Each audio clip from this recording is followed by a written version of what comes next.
नमस्कार व्यूअर्स, मैं हूं अमीश देवकर और आप देख रहे हैं आर पार। इस देश में एक सेकुलर जमात है जिसे इस देश में इंटॉलरेंस दिखाई देता है। धर्म संसद में विवादित बयान दिया जाए तो ये ब्रिगेड हंगामा खड़ा कर देती है। सड़क से सोशल मीडिया तक तूफान मच जाता है और ऐसी बातों का विरोध होना भी चाहिए। मैं उसकी वकालत करता हूं क्योंकि धर्म संसद में अधर्म कोई बर्दाश्त नहीं करेगा। योगी आदित्यनाथ 80-20 वाला बयान देते हैं तो ये लोग हाय तौबा मचा देते हैं। हालांकि योगी आदित्यनाथ के बयान में किसी भी धर्म की बात नहीं थी, लेकिन सिर्फ 80-20 पे ये लोग हाय तौबा मचा देते हैं। लेकिन अब मैं आपको इनका आईना दिखाता हूं, इनकी असलियत दिखाता हूं, इनकी पोल खोलता हूं। लेकिन जब कांग्रेस का समर्थन करने वाला मौलाना तौकीर रजा का यह बयान आता है, जिस दिन मेरा नौजवान बेकाबू हो गया और कानून अपने हाथ में लेने पर मजबूर हो गया, तो हिंदुओं को हिंदुस्तान में कहीं जगह नहीं मिलेगी। हिंदुस्तान का नक्शा बदल जाएगा। किस नक्शे को बदलने की बात कर रहे हैं, ये तो इन्हीं से पूछना चाहिए। तब सेकुलर ब्रिगेड के कान में अपने कान में तेल डालकर सो जाती है। इमरान मसूद का बयान आता है कि मुसलमान एक हो जाओ, तुम्हारी वजह से मुझे पैर पकड़ना पड़ रहा है। तुम एक हो गए तो ये लोग मेरा पैर पकड़ेंगे और मुझे खुद टिकट देंगे। इस पर कोई कुछ नहीं कहता। कैराना में पलायन के आरोपी नाहिद हसन के खिलाफ पूरे सेकुलर गैंग की जुबान पर ताला लग जाता है। सहारनपुर गुरुद्वारा हिंसा के आरोपी मुहर्रम अली पप्पू पर यह पूरा गैंग, खान मार्केट गैंग, यह गैंग खामोश रहता है। तब इन्हें ना इंटॉलरेंस दिखती है, ना संविधान खतरे में नजर आता है। तो सेकुलर ब्रिगेड की इसी सिलेक्टिव चुप्पी पर होगी देश की सबसे बड़ी बहस। क्यों चुप है सेकुलर गैंग? आज मैं ये सवाल पूछता हूं। सोचिए, हाय तौबा मच जाती है 80-20 के बयान पर, हाय तौबा मच जाती है अगर एक धर्म संसद होती है, हाय तौबा मच जाती है हर किसी उस सवाल पर जिसमें हिंदू को कटघरे में खड़ा करना पड़ता है। लेकिन आखिरकार इस गैंग की चुप्पी क्यों नहीं टूटती इन सब विषयों के ऊपर? ये मन में भी आपके सवाल होगा और आज आर पार में मैं इस सवाल को बेझिझक इस पूरी गैंग से पूछता हूं।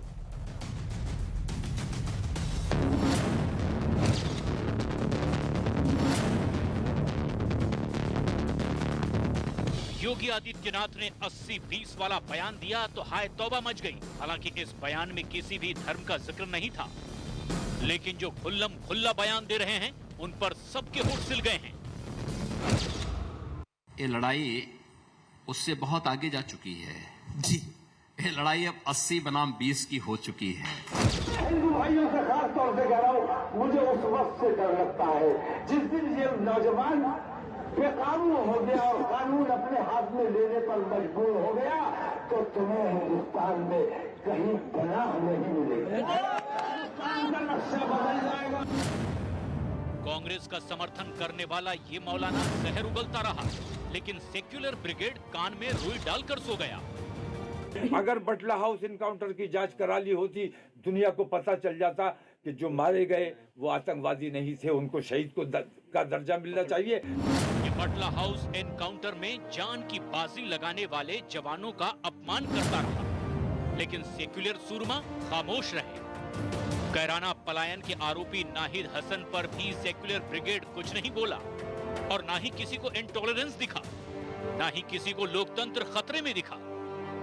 दूसरों के पैर पकड़वा रहे, तुम मुसलमान सीधे हो जाओ, मेरे पे क्यों पैर पकड़वा रहे? सारे मेरे पकड़ते फिरेंगे, पैर पकड़वा के मेरा बना दिया।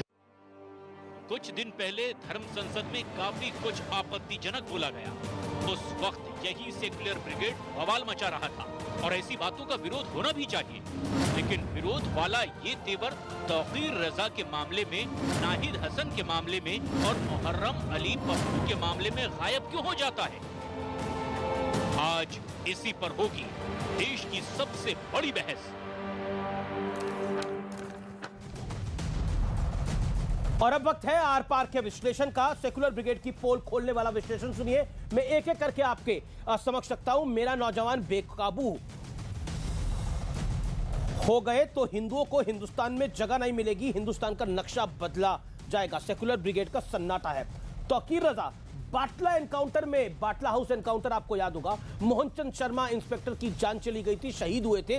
उस एनकाउंटर में जो आतंकी थे उनको शहीद माना जा रहा है और सेकुलर गैंग पूरा चुप है। सोचिए आप, यही तौकीर रजा है जिन्होंने कांग्रेस को समर्थन दिया है उत्तर प्रदेश के अंदर, और ये सेकुलर है, ये पूरी जमात सेकुलर है जी, इन पर कोई सवाल नहीं है। सोच के देखिए। नाहिद हसन, कैराना पलायन के आरोपी को टिकट, सेकुलर ब्रिगेड में जबरदस्त सन्नाटा है।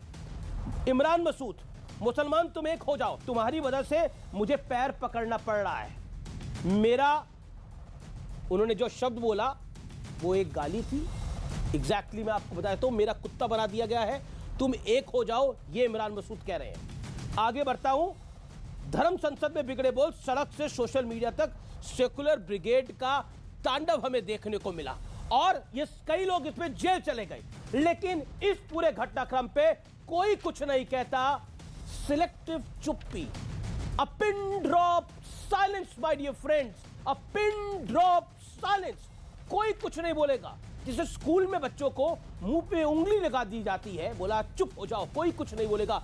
ऐसे ये पूरा सेकुलर जमात है जो पिन ड्रॉप साइलेंस के साथ इन बयानों का स्वागत कर रहा है। मैं ये आप बात कहूंगा, स्वागत कर रहा है इन बयानों का, बिकॉज ये क्या नया नॉर्मल है इस पूरे गैंग के लिए, जिसमें कहा जा रहा है कि हम हिंदुओं का हिंदुस्तान से पलायन करा देंगे। आतंकवादी तो शहीद है। मेरे साथ बात करने के लिए सुधांशु त्रिवेदी हैं, भारतीय जनता पार्टी के मेंबर ऑफ पार्लियामेंट। रिजवान साहब हैं मेरे साथ इस चर्चा में, मुस्लिम स्कॉलर भी हैं और उत्तर प्रदेश के चुनाव को कवर भी कर रहे हैं और पेशे से वकील है। वारिस पठान है, ये भी पेशे से वकील हैं, इनका भी अभिनंदन है। और ओवैसी साहब की पार्टी के नुमाइंदे हैं। मेरे साथ शादाब चौहान इस चर्चा में जुड़ रहे हैं, तस्लीम रहमानी इस चर्चा में जुड़ रहे हैं। और मैं आप तमाम लोगों को पहले 40-40 सेकंड देता हूं और 40 सेकंड का मतलब है 40 सेकंड।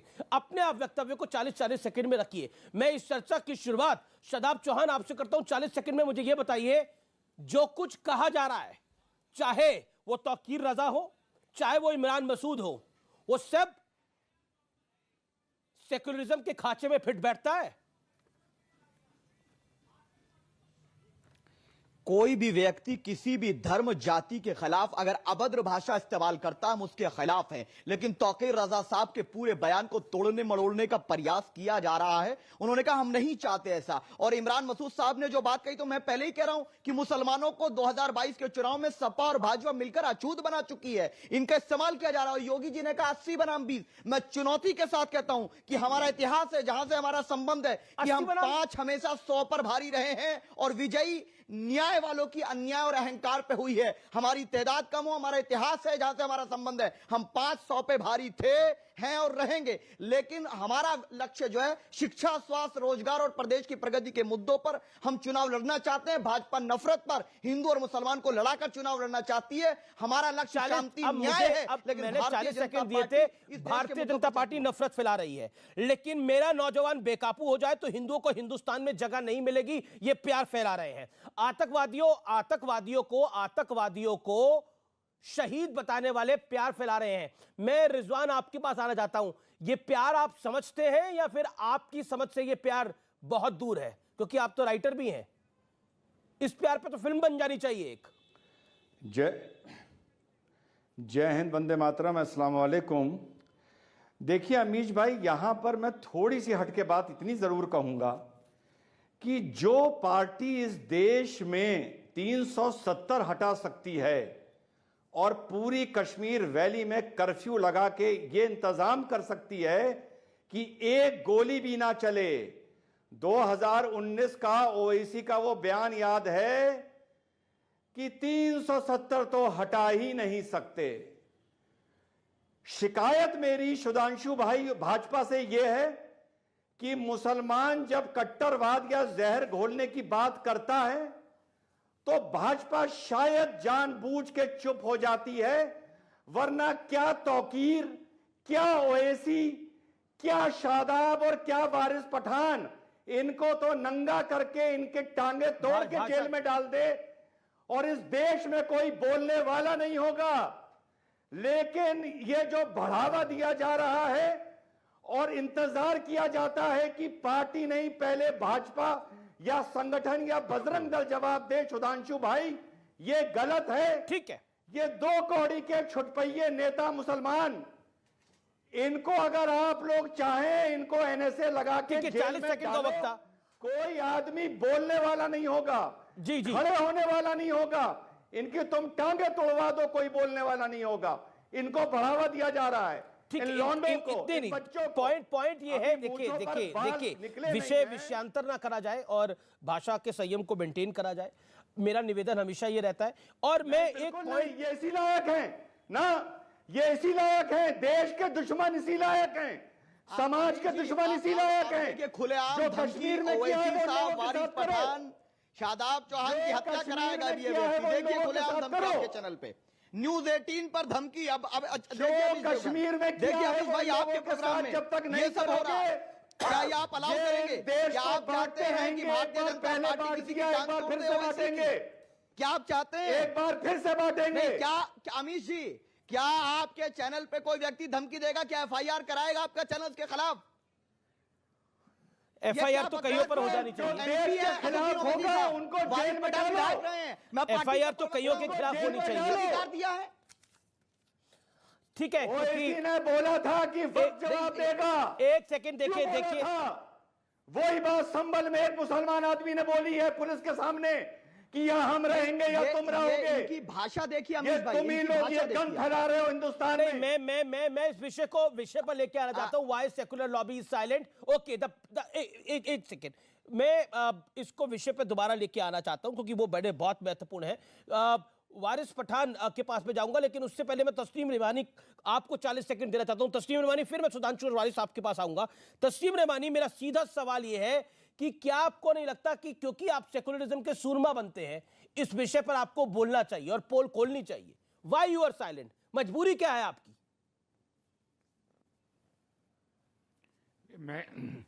मैं तो सिर्फ यही पूछना चाहता हूं कि अभी सुधांशु जी बोले नहीं है, बोलेंगे।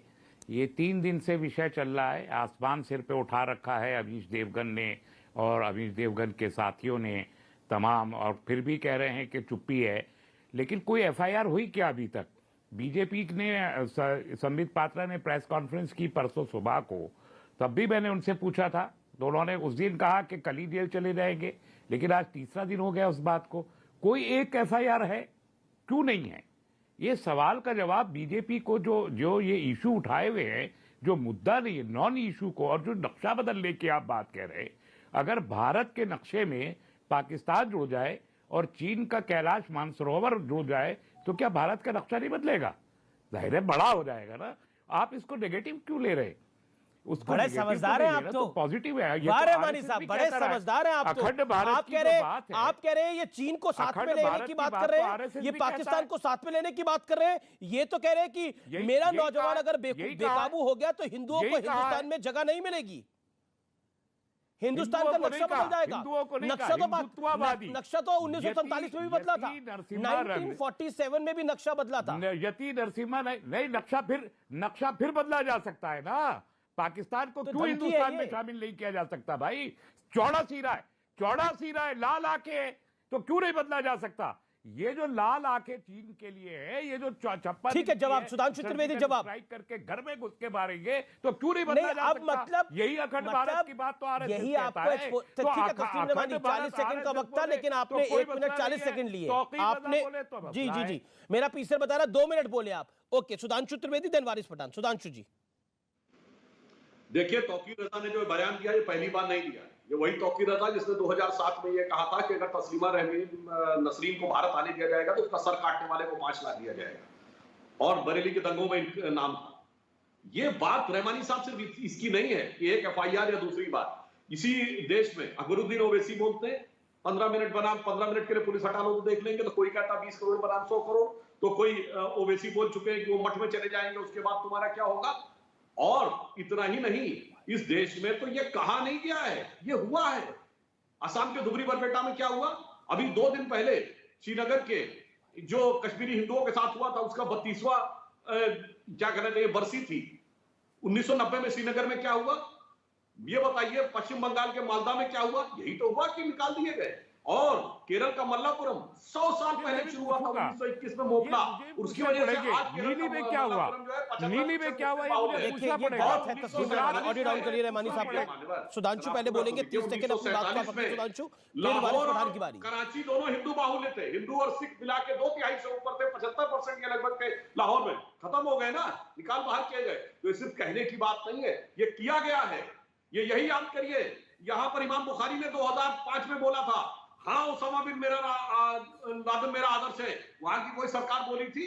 80 के दशक में बोलते थे, शहाबुद्दीन और बुखारी क्या क्या बोलते थे। इसलिए मैं कह रहा हूं एक मानसिकता का सवाल है, और इस मानसिकता ने देश का भी नुकसान किया है और आपका भी नुकसान किया। पर अंत में एक बात कह दूं, ये तौकीर रजा की जो रजा है ना अमीश देवगन साहब, ये रजा इनके दिल में ही रह जाएगी। और अब वो जमाने लग गए जब उस्ताद लल्लू का फाख्ते उड़ाया करते थे, वो कांग्रेस की दौरे हुकूमत की जब कर लिया, अब वहां मोदी और यहाँ योगी है। इसलिए तौकीर साहब समझ लीजिए कि आपकी रजा जो है वो नाकाम ही रहने वाली है। लेकिन देखिए, मैं इस ब्रॉडर क्वेश्चन पर भी आऊंगा, ये एजेंडा आपको सूट करता है, मैं उस ब्रॉडर क्वेश्चन पे भी आऊंगा। लेकिन वारिस पठान, क्योंकि आप कहते हो, ये आप अक्सर हमारी चर्चा में कहते हो कि देश तो संविधान से चलेगा, क्या आपको लगता है जो आपके सदर बोलते हैं, यानी आपके जो नेता बोलते हैं, क्या वो संविधान की बात करते हैं? जो तौकीर रजा बोलते हैं संविधान की बात करते हैं?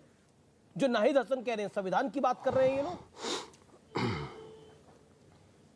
अमीश भाई, अगर मुझे 1-1.5 मिनट बोलने देंगे तो मैं बोलूंगा, नहीं तो मेरा टाइम आप किसी और को दे सकते हो बोलने के लिए। बोलिए आप। बोलूं मैं? अच्छा, तो सुनिए। बात नंबर 1, जो तौकीर रजा ने कहा वो उनका अपना बयान है, उसकी सफाई वो खुद पेश करेंगे, या जिस पार्टी के साथ वो गए हैं उसकी सफाई वो पेश करें, मुझे उनसे कोई लेना देना नहीं है। बात नंबर 2, इमरान मसूद साहब की जो बात थी, तो उनको मेरी निजी राय है, मेरा पर्सनल ओपिनियन ये है, मैं एक छोटे से अल्फाज में कहूँगा, कोई जब तुम्हारा हृदय तोड़ दे, तड़पता हुआ जब कोई छोड़ दे, तब तुम मेरे पास आना मेरे भाई, मेरा घर खुला है, खुला ही रहेगा तुम्हारे लिए। बात नंबर 3, अभी आपके चैनल पे बैठकर ये रिजवान नाम का 2 टके का लुक्खा, टपोरी, भाजपा का दलाल, कफन चोर, ये बैठ के हमको हुल दे रहा है, डरा रहा है कि टांग तोड़ देगा। मैं बोलना चाहता हूं, तेरे बाप में हिम्मत है तो आ जा सामने। ये शब्द क्यों? चैनल पे बैठ के क्या तू बड़ी बड़ी बात कर रहा है? क्या तू बड़ी बड़ी बात कर रहा है? तेरी औकात है क्या हमारे साथ डिबेट में बैठने की? तू डिबेट में बैठने लायक नहीं है, तू हमको सिखा रहा है क्या बोलने का, क्या करने का। जितना है उतना रहे, और जितनी बात है डिबेट की उतनी बात डिबेट पे करने के लिए बोलो उसको अमीश भाई। हाँ, समझ गया ना? अपनी औकात में रहे, अपनी औकात में रह के बात करना बस। बात नंबर 4, अब सबने तो बोल दिया, सेकुलरिज्म की बात कर ली, सब हो गया, मगर आप कुछ नरेंद्र मोदी के बारे में भी कुछ बोलेंगे? अमित शाह साहब जो हमारे देश के प्रधानमंत्री हैं, हरिद्वार में एक जेनोसाइड का सुमिट आ गया, नरसंहार की बात की गई, कहा गया मुसलमान के जाके 2-2 लाख 20-20 लाख मुसलमानों को नरसंहार कर दो। अमीश भाई, आप और मेरे अपने बच्चों को सिखाते हैं कि बेटा कलम उठा, अच्छा वकील बन, डॉक्टर बन, इंजीनियर बन, एक अच्छा पत्रकार बन जा। वहां क्या सिखाया गया 3 दिन के सुमिट में?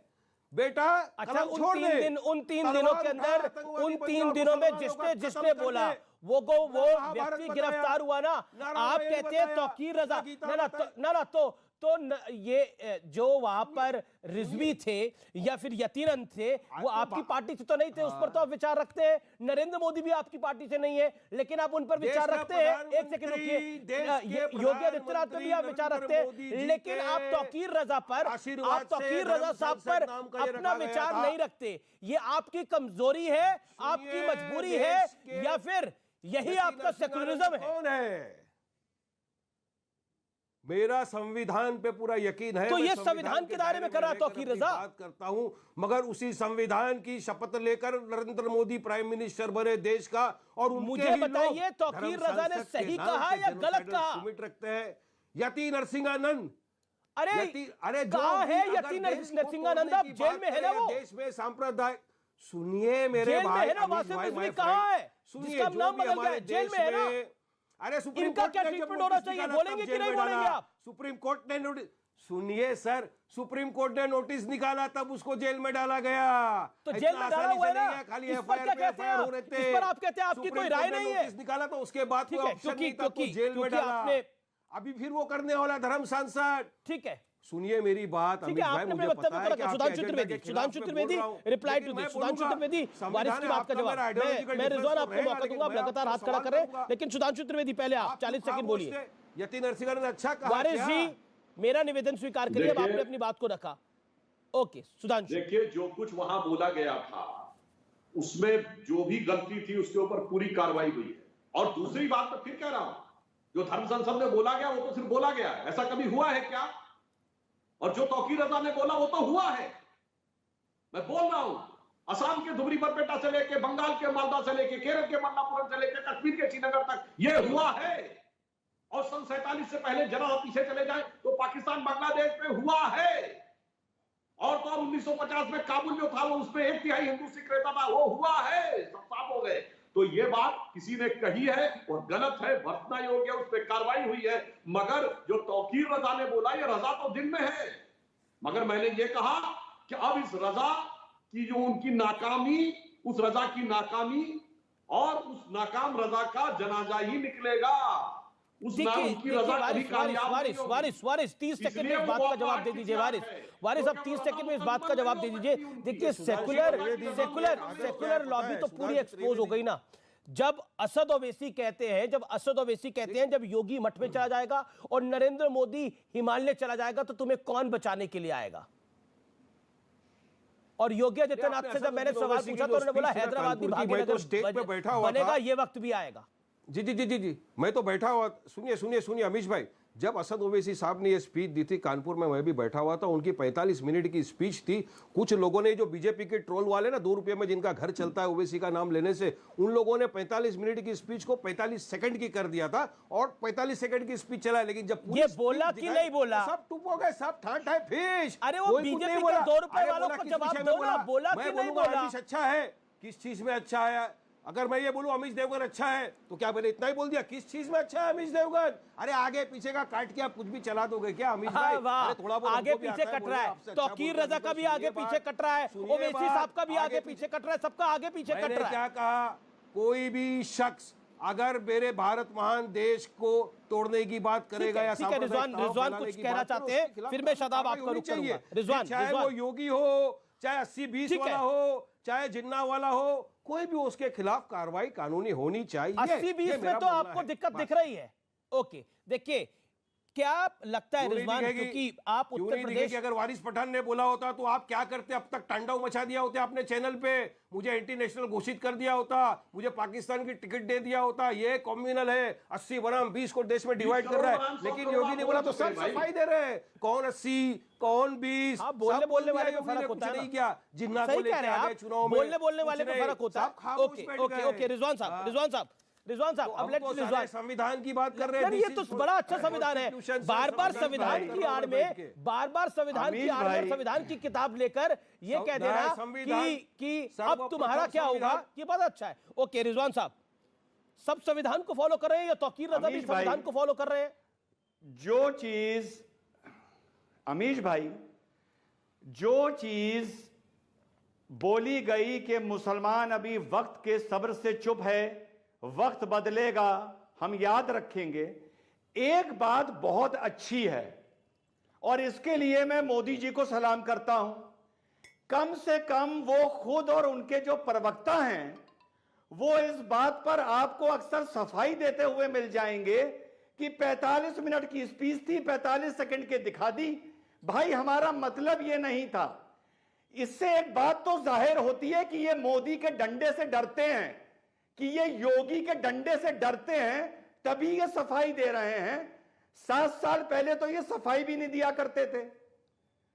और जहां तक आप इन लोगों की बात को गंभीरता से लेते हैं, वारिस साहब ने ये बोला था मुंबई में आज से 1.5 साल पहले, मैं अकबरुद्दीन ओवैसी की बात नहीं कर रहा हूं, कि 15% 80% पर भारी पड़ेंगे। उसके बाद ये अगला अपना ही विधायकी का चुनाव हार गया। तो ऐसे लोगों को सीरियसली लेने की जरूरत भी नहीं है। और जिस दिन सरकार अपने पर आ जाएगी, चाहे हिंदू हो चाहे मुसलमान, इन सब की टांगे तोड़ के जेल में ये सबके सब नजर आएंगे। यही पता नहीं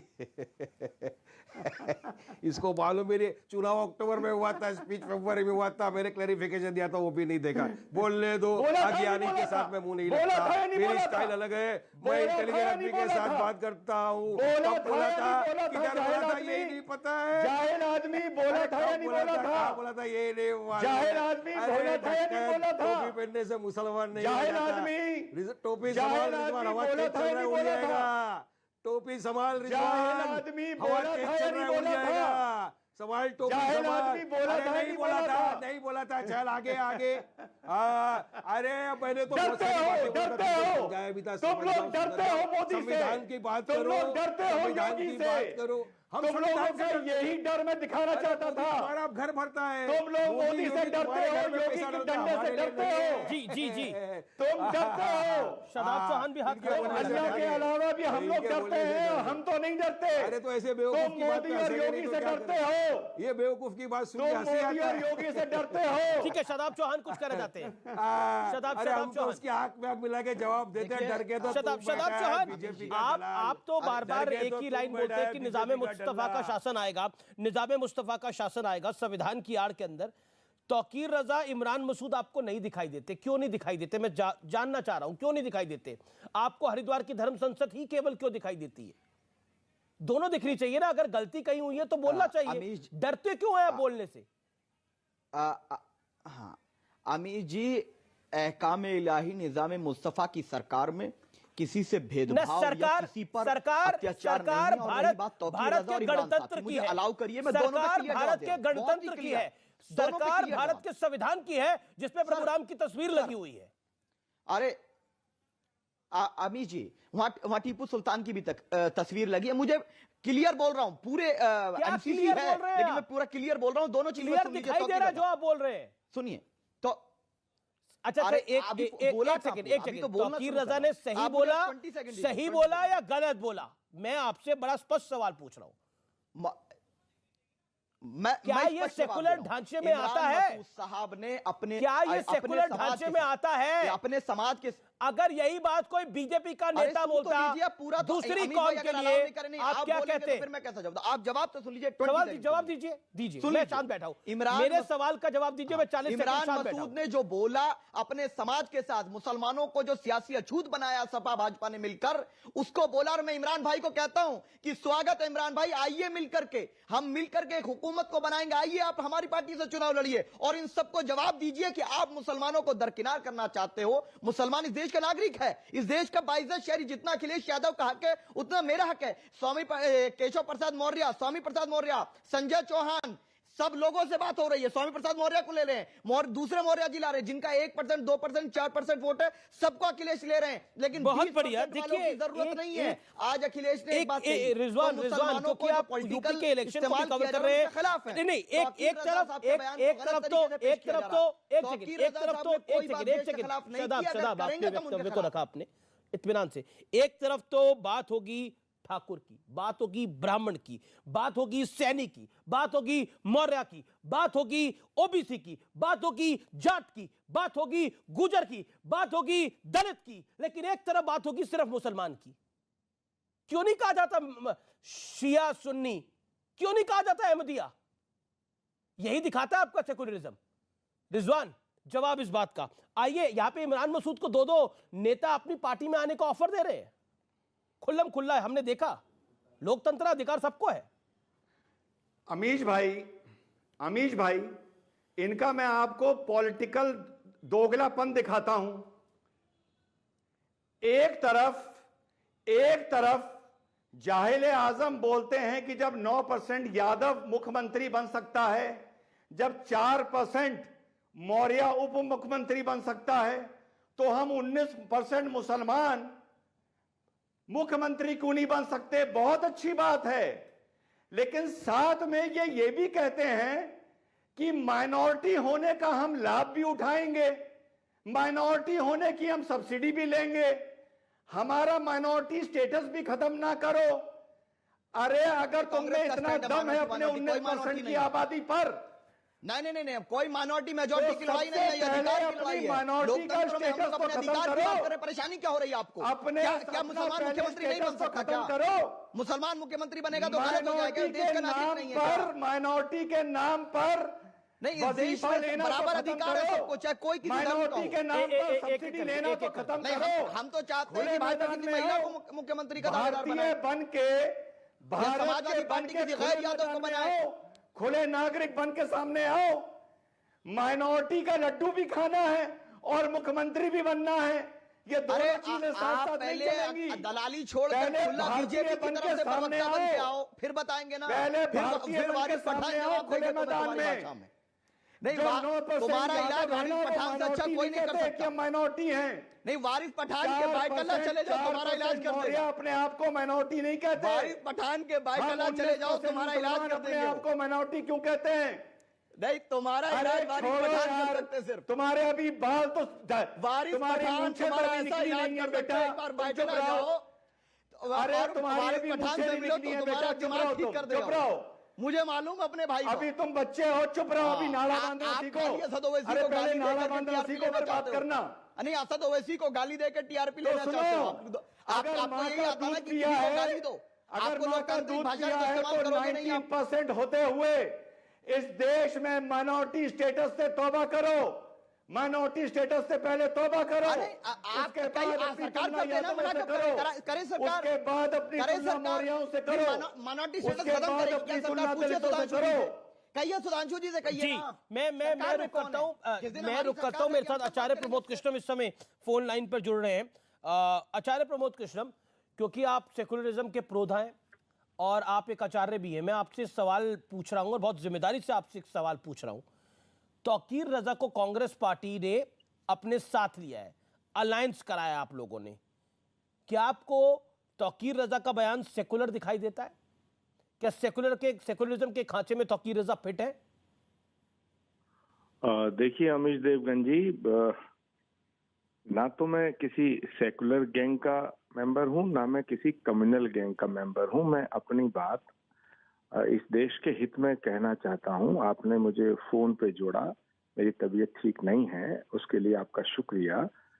बस मैं इतना कहना चाहूंगा कि मैं नहीं, पूरे देश में कोई भी व्यक्ति जो इस देश में अमन और शांति चाहता है वो किसी भी तरह के नफरत भरे बयानों का समर्थन नहीं करेगा। आपकी बात एक सवाल का जवाब, क्या आपको तौकीर रजा का बयान प्यार भरा दिख रहा है, जिसमें वो आतंकवादियों को शहीद बता रहे हैं? कांग्रेस पार्टी ने क्यों करा इनसे अलायंस, किस कारण? देखिए, कोई अगर व्यक्ति जनतंत्र में, प्रजातंत्र में कोई समर्थन दे रहा है किसी पार्टी को, तो उसमें पार्टी समर्थन नहीं अलायंस है। समर्थन नहीं अलायंस है। देखिए, पहले मेरी बात को आप समझ लें। आप अगर इस तरह करेंगे तो मैं अपनी बात की पूरी नहीं कर पाऊंगा। अजय लल्लू के साथ जॉइंट प्रेस कॉन्फ्रेंस है। समर्थन देने का मतलब, समर्थन तो कोई भी दे सकता है, लेकिन यहाँ तो साथ फोटो आ रही है। मैं माफी चाहता हूँ, आपका स्वास्थ्य खराब है, आपको कोविड है, लेकिन ये सवाल मुझे पूछने पड़ रहे हैं आपसे। देखिए, मेरी बात साफ साफ मैं कहना चाहता हूँ, इसे लाग लिपट करके मत समझिए। पहली बात, तौकीर रजा साहब का कांग्रेस पार्टी में ना तो विलय है, ना कांग्रेस के साथ उनका कोई अलायंस है। उन्होंने कांग्रेस पार्टी का समर्थन किया है, जहां तक मेरी जानकारी है। नंबर 1। नंबर 2, तौकीर रजा साहब ने जो बयान दिया है वो हिंदुस्तान में जितने अमन पसंद हिंदू हैं और जितने अमन पसंद मुसलमान भाई हैं, वो सबको नागवार गुजरा है। उनसे चूक हुई है। जहां तक सवाल है मुसलमानों को गाली देने वालों का, मैंने उनका भी विरोध किया। हरिद्वार में जो गाली दी गई, मैंने उनका खुलेआम विरोध किया। लेकिन अगर तौकीर रजा साहब के बयान से लोगों को जो ठेस पहुंची है, वो भी उसके लिए उन्हें दोबारा विचार करना चाहिए। और मैं उस बयान का समर्थन नहीं करता हूं, ना ही मैं कभी इस तरह बड़ी खबर, की राजनीति कांग्रेस पार्टी के नेता प्रियंका गांधी के एडवाइजर कहते हैं कि मैं उस बयान का समर्थन नहीं करता हूं।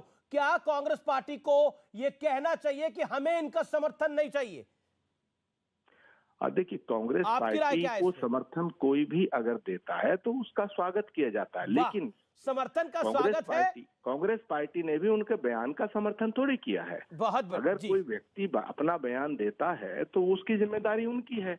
ये तो तौकीर रजा साहब बताएंगे ना उन्होंने क्या कहा है। ठीक है, कांग्रेस पार्टी उसकी जिम्मेदारी Sudhanshu Trivedi, your first reaction Congress के जो प्रियंका गांधी के एडवाइजर है आचार्य प्रमोद कृष्णम, जिनकी तबीयत खराब है, मैं ये व्यूअर्स को फिर बता दूं, उन्हें वो कोविड पॉजिटिव है, वो स्वास्थ्य लाभ ले रहे हैं, लेकिन हमारे चैनल ने जब उनसे अनुरोध किया कि आप इस विषय पे बोलिए और बार बार कॉन्टैक्ट किया, तो he has come online and reacted on this story. Okay Sudhanshu Trivedi. देखिए, आचार्य प्रमोद कृष्णन जी इस समय अस्वस्थ हैं, तो मैं उनको शुभकामना देना चाहता हूं कि वो शीघ्र स्वस्थ होकर फिर हम लोग साथ प्रत्यक्ष जुड़े। परंतु अब मैं उनके वक्तव्य में बोल रहा हूं। उन्होंने जो बात शब्द प्रयोग किया चूक, मैं इस बात से मुझे बहुत आपत्ति है। जो कुछ कहा गया है तौकीर रजा के द्वारा वो चूक नहीं, अपराध है। और प्रमोद कृष्णन जी, आपकी पार्टी तो वो पार्टी है जिसने असम में बदरुद्दीन अजमल के साथ गठबंधन ऑफिशियल किया, जिसने बंगाल में पीरजादा अब्बास सिद्दीकी के साथ गठबंधन ऑफिशियल है, जिसका केरल में मुस्लिम लीग के साथ गठबंधन ऑफिशियल है। इसको क्या कहेंगे? ये चूक है या डिजाइन है? ये तो आपकी सोच है। और आपके नेता वो हैं जिसने कभी किसी ने जाकिर नायक को शांति का मसीहा कहा है, तो किसी ने अफजल गुरु को हालात का मारा कहा है, तो किसी ने याकूब मेनन की जुडिशियल किलिंग कही है, तो किसी ने इशरत जहां को बेटी बताया है। तो ये आपकी एक सोची समझी फितरत है, जो आप फितरतन और शरारतन बोलते हैं आपकी पार्टी, इसको चूक कह के आप तिनके की ओट में पहाड़ छुपाने की कोशिश नहीं कर सकते। और ये अगर तौकीर रजा ने बोला है तो मैं ये भी याद दिलाना चाहता हूं एक बार फिर कि इमाम बुखारी ने भी बोला था उस समय, आचार्य बिन लादेन मेरा आदर्श है जी, और उसके बाद कोई कार्रवाई नहीं होती थी इन लोगों के ऊपर। ये ओसामा को ओसामा जी बोल चुके हैं, हाफिज को हाफिज साहब बोल चुके हैं। जी आचार्य प्रमोद कृष्णम है हमारे साथ। ठीक है आचार्य जी जवाब 30 सेकंड के अंदर। अमीश जी, मैं सुधांशु जी से इस वक्त डिबेट करने की स्थिति में नहीं हूं, लेकिन सुधांशु त्रिवेदी जी तौकीर रजा साहब के बयान का बेस बनाकर प्रियंका गांधी और कांग्रेस पर हमला करना चाहते हैं। ये मेरी थोड़ी सी रिक्वेस्ट है कि मैं इस पे जब प्रभु कृपा से, परमात्मा की कृपा से, आपकी दुआओं से, प्रार्थनाओं से ठीक हो जाऊंगा, सुधांशु जी मैं लंगोटा बांध के आपसे बहस करूंगा, लेकिन फिलहाल मेरे बयान को मेरे तक ही रखा जाए। और अगर आपको लगता है कि तौकीर रजा साहब के बयान में कोई देशद्रोह जैसी चीज है तो फिर सरकार आपकी है। आप कर क्या रहे हैं? आप इस देश को तोड़ना चाहते हैं? आप इस देश को हिंदू मुसलमान में बांट करके आप सत्ता कितनी बार हासिल करना चाहेंगे? सुधांशु जी, मैं क्षमा चाहता हूं अमित जी, मैं आज डिबेट करने के मूड में नहीं हूं बिल्कुल भी। आपकी रिक्वेस्ट पे मैंने अपनी बात रख दी। मैं किसी भी नफरत भरी तकरीर, नफरत भरे भाषण का समर्थन ना मैंने कभी किया है, ना मैं करूंगा। जो मुसलमानों को गाली देते हैं मैं उनके भी खिलाफ, जो हिंदुओं को गाली देते हैं मैं उनके भी बीजेपी हिंदू मुसलमान करके जीतना चाहती है चुनाव। तस्लीम रहमानी, बीजेपी हिंदू मुसलमान करके चुनाव जीतना चाहती है, लेकिन हिंदू मुसलमान कर कौन रहा है? जिन्ना कौन कर रहा है? हिंदुओं को हिंदुस्तान से निकालने की बात कौन कर रहा है? ये बताइए ना। मुसलमानों को एकजुट कहने की बात कौन कर रहा है? देवकर, मुझे आप बहुत देर से आपने मुझे खामोश बिठा रखा है और मैं भी चुपचाप सबको सुन रहा हूं। लेकिन सुधांशु जी ने बीच में जो बात कही थी, मैं उसका रिबटल चाहता था कि आप कह रहे हैं कि एफआईआर की कोई इंपॉर्टेंस नहीं है। जब भी हेट स्पीचेस की गई उनके खिलाफ एफआईआर हुई हैं। इस देश में कानून है, एक प्रक्रिया है, और उस प्रक्रिया के तहत मुजरिम को सजा मिलती है। अगर कोई जुर्म हुआ है तो जुर्म की शिकायत की जाएगी और उस शिकायत के नतीजे में सजा दी जाएगी। आप एफआईआर को नकार नहीं सकते। आप बीजेपी को या आपके जो परिवार है बीजेपी का, उस परिवार संघ के परिवार को, किसी को अब तक एक एफआईआर तो कम से कम कर देनी चाहिए थी। ये जबानी जमा खर्च से आप सिर्फ नफरत फैला सकते हैं। दूसरी बात आपने कही, मैं भी मिसालें 70,000 फिसादात की आपको मिसालें दे सकता हूं। नीली के लोग आज तक गुवाहाटी में बैठे हुए हैं पलायन करके। नीली रॉइड के बाद, गुजरात के फिसाद के बाद 1 लाख लोग जो है स्लम्स में बैठे हुए हैं, जुआपुरा में और कहा मुजफ्फरनगर के फिसाद जो आप लोगों ने करवाया, उसके बाद वो सब लोग आज तक पलायन किए हुए कहीं ना कहीं टेंटों में रह रहे। ये इसका जिम्मेदार कौन है? 70,000 फिसादात का हिसाब आखिर किससे लिया जाएगा? रिजवान की बात नहीं। और तीसरी बात मैं पूछना चाहता हूँ सुधांशु जी से, 80 और 20 का मतलब क्या है? ठीक है, सुधांशु त्रिवेदी बताएंगे और फिर रिजवान का रिस्पॉन्स लेंगे। 80% और 20%। Sudhanshu Trivedi quick rebuttal 40 second. क्या है 20%? बिल्कुल, बहुत अच्छा सवाल इन्होंने किया है, बहुत अच्छा सवाल किया है। 80 और 20 का मतलब क्या, मैं बता देना चाहता हूँ। भारत में माइनॉरिटी जिसको कहते हैं रिलीजियस माइनॉरिटी है वो 20%, पर उसमें सिख भी है, जैन भी है, बौद्ध भी है, पारसी भी है, यहूदी भी है, यह है 20%, और मुस्लिम है 80%। तो ये लड़ाई सिर्फ 80-20 में 20 की भी है, उसका भी हक है, ऐसा नहीं सिर्फ एक का हक है। अब मैं दूसरी बात आता हूं, देखिए दुनिया में जितनी भी इंटेलिजेंस एजेंसीज हैं, नहीं आप कह रहे हैं कि ये आप एक सेकंड सिर्फ एक सेकंड, क्या आप नहीं त्रिवेदी जी एक सेकंड, क्या आप कहना चाहते हैं कि माइनॉरिटी और मेजॉरिटी के बीच झगड़ा है? 80% मेजॉरिटी और 20% ये माइनॉरिटीज, इसके बीच एक मुकाबला हो रहा है उत्तर प्रदेश में, क्या ये कहना चाहते हैं आप? क्या ये कहना चाहते हैं योगी जी? क्या ये कहना मेरी बात पूरी होने दीजिए, आपको समझ में आ जाएगा। क्या बात कर रहे हैं आप? अच्छा पूरा तो सुनिए, जवाब तो सुनिए, जवाब तो सुनिए। अब पूरी बात देखिए, मैं ये कहना चाहता हूं कि माइनॉरिटी में भी जो 20% रह गया है, हम उसके हक की भी लड़ाई लड़ रहे हैं। मुस्लिम समाज के अंदर, मैं लखनऊ का रहने वाला हूं, बचपन में मैंने हिंदू मुस्लिम दंगे नहीं सुने रहमानी साहब, शिया सुन्नी दंगे सुने।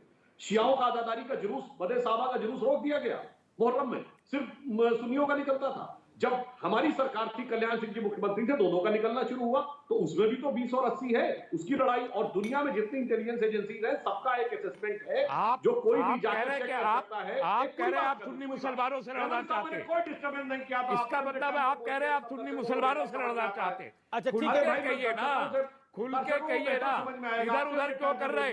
अरे ठीक है, रिजवान अहमद फिर बताते हैं।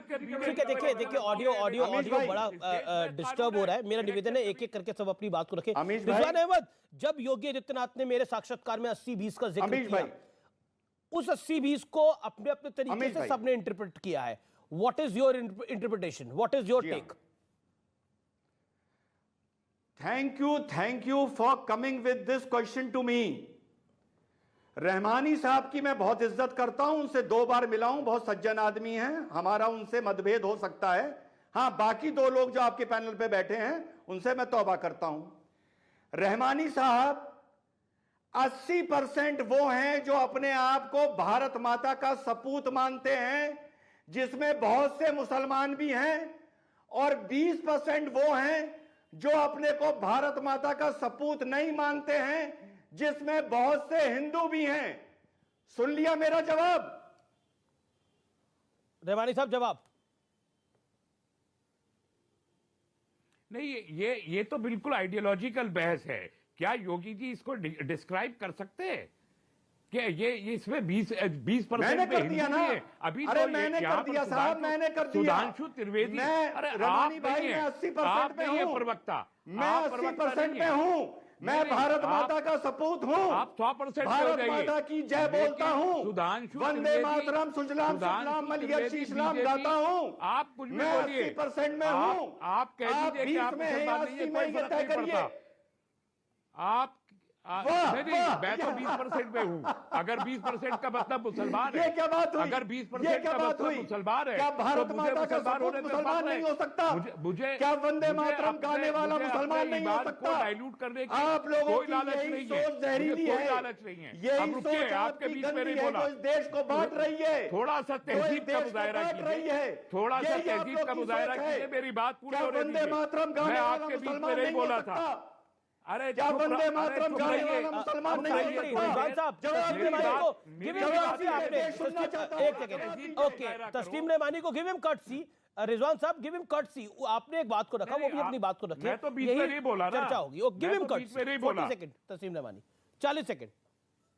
मैं यहाँ पर प्रवक्ता बीजेपी के सुधांशु त्रिवेदी जी बैठे हैं, उन्होंने एक डेफिनेशन दी है 80 और 20 की। हमने योगी जी से भी बार बार ये सवाल पूछा है कि वो 20% कहें। लोग अलग अलग कह रहे हैं। 20% उत्तर प्रदेश के परिप्रेक्ष्य में अगर देखेंगे तो आमतौर पर 20% मुसलमान बोले जाते हैं। आपका परिप्रेक्ष्य है ना? किसी की माँ ने दूध पिलाया है तो कह के बताए। मैं चैलेंज कह रहा हूं, माँ ने दूध पूरी पिलाया है, बीजेपी, कोई कह रहा है बाप, कोई कह रहा है माँ, फिर डीएनए की बात आएगी, सब कुछ एक हो जाएगा। वो कह के बताए कि ठीक है, रिजवान कह के बताए, माँ ने दूध पिलाया है, बाप में दम है। अरे इतना डरते हो? ये चर्चा का स्तर नहीं होना चाहिए ना। ओके, ये है खौफ का आलम, ये खौफ ठीक का है, आलम ठीक है, ओके। रिजवान अहमद, अमीश भाई, आज जब मैंने ये कहा कि उस 80% में भारत माता के के सपूत हैं जिसमें मुसलमान भी हैं, तो रहमानी साहब ने बोला कि आप तो मुसलमान ही नहीं हैं, आप अपने को मुसलमान नहीं मानते हैं। इसका मतलब ये कहना चाहते हैं कि भारत माता का वही सपूत हो सकता है जो मुसलमान नहीं है। क्लैरिफिकेशन ले लेते हैं, इनकी यही विचारधारा देश को बांटती है। क्लैरिफिकेशन ले लेते हैं जो आप इंटरप्रेट कर रहे हैं।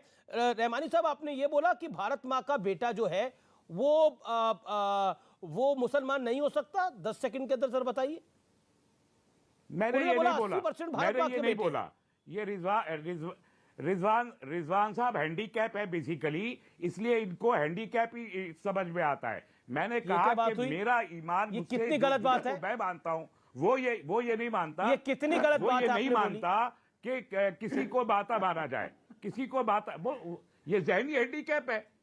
जहनी तौर पर हैंडीकैप होंगे तो इस तरीके के आप तावीलें देंगे ना कि मेरे ही बयान को यही बैठे हुए 5 मिनट के अंदर बदल दे, तो ये मेंटल हैंडीकैपनेस है ना। जब मैं ये कह रहा हूं कि मैं नहीं मानता कि मैं अपनी बात के अलावा बोल दीजिए भारत माता की जय हो जाए, आज हो जाए भारत माता की जय बोल दीजिए आप। यही मेंटल हैंडीकैप है, यही बोल हैंडीकैप दीजिए आप भी। भारत माता की जय करने को मैं क्या है, कहे जा रहा हूं, वो रिजवान की जय थोड़ी है, बीजेपी की जय थोड़ी है, मेरे भारत माता की जय है। के मुताबिक, मेरे अकीदे के मुताबिक जमीन मां नहीं होती, मेरे अकीदे के मुताबिक जमीन मां नहीं होती, इसके बावजूद हुब्बुल वतनी बरकरार रहती है। ये मेरा अकीदा है। हुब्बुल वतनी को माँ बाप और रिश्तेदारियों में नहीं जोड़ा जाता। ठीक है, सुधांशु त्रिवेदी, सुधांशु त्रिवेदी, सुधांशु जी, सुधांशु त्रिवेदी, सुधांशु त्रिवेदी, सुधांशु जी। हाँ जी, देखिए मैं 80-20 को एक और स्पष्ट कर देना चाहता हूं। पूरी दुनिया में तमाम इंटेलिजेंस एजेंसीज के क्यूमुलेटिव असेसमेंट के हिसाब से पूरी दुनिया में सिर्फ 15% मिनिमम से लेके 25% तक मुसलमान, यानी एवरेज आता है 20%, जो हार्ड लाइनर हैं, जो शांति से नहीं रहना चाहते। 80% शांति से रहना चाहते हैं। बहुत बहुत शुक्रिया, बहुत बहुत शुक्रिया। समय मेरे पास इतना ही है, मैं माफी चाहता हूं। मैं बाकी लोगों के पास, वारिस भाई माफी चाहता हूं, नहीं आ पा रहा। शादाब आपसे भी फिलहाल आर पार में इतना ही, लेकिन अंत में निष्कर्ष बोलने का वक्त है। तो आज बहुत कुछ सोचा मैंने, मैं क्या बोलूं, लेकिन आखिर में एक शब्द जो मुझे ध्यान में आता है वो होता है कि भरी दोपहरी में भी आंखें बंद करके कहना कि रात है। ऐसा ही कुछ सेकुलर जमात के लोग कर रहे हैं। नमस्कार।